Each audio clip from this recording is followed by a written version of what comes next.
Bonjour à tous et bienvenue dans cette vidéo. C'est un secteur de l'éducation longtemps relégué au second plan et qui serait destiné aux personnes n'ayant généralement pas réussi leur cursus scolaire.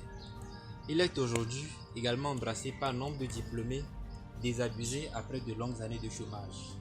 L'apprentissage des métiers, nous en parlons aujourd'hui. Comme dit dans mon introduction, l'apprentissage des métiers au Togo dans la version populaire se ferait toujours par des jeunes qui auraient un cursus scolaire peu brillant. De nos jours, plusieurs personnes diplômées, déçues après de longues années de chômage, tentent de se reconvertir à des formations dans des métiers.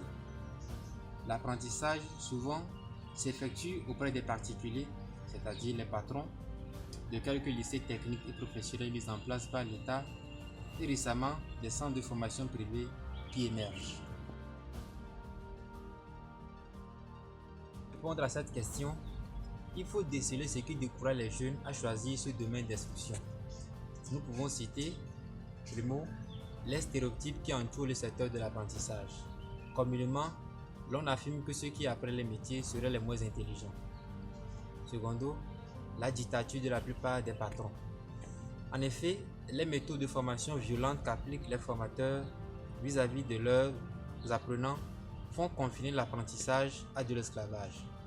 Tertio, les conditions de vie misérables des ouvriers pendant leur formation et aussi, une fois cette formation achevée, vu qu'ils sont généralement inorganisés dans des entreprises, ces derniers se retrouvent à la merci des riches constructeurs et sont sans salaire garanti. Donc, de tout ce qui précède, pour motiver les jeunes à choisir le domaine de l'apprentissage, il faut débarrasser le secteur des stéréotypes qui l'entourent. Là-bas, le tir est à corriger. Il faut inculquer aux jeunes que l'apprentissage n'est pas destiné aux médiocres. Au contraire, l'apprentissage demande de la diligence, du travail et de l'intelligence. Secondo, il faut débarrasser la filière de la dictature des patrons. Et tertio, assurer un cadre de vie décent aux ouvriers pendant et après leur formation. Une réforme du système éducatif s'impose.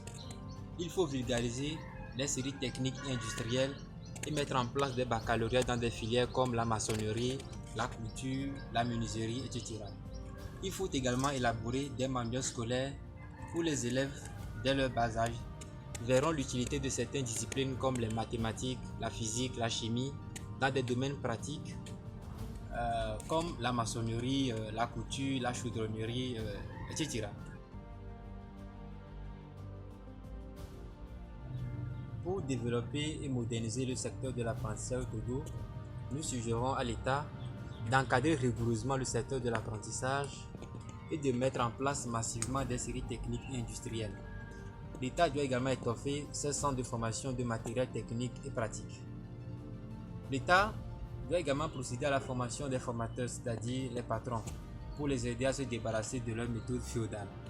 Les patrons, de leur côté, doivent adopter à l'égard de leurs apprentis une attitude de chaude camaraderie en comprenant clairement que l'apprenti d'aujourd'hui n'est que le patron de demain. Les parents, de leur côté, doivent comprendre que l'apprentissage des métiers est une éducation au même titre que l'école classique.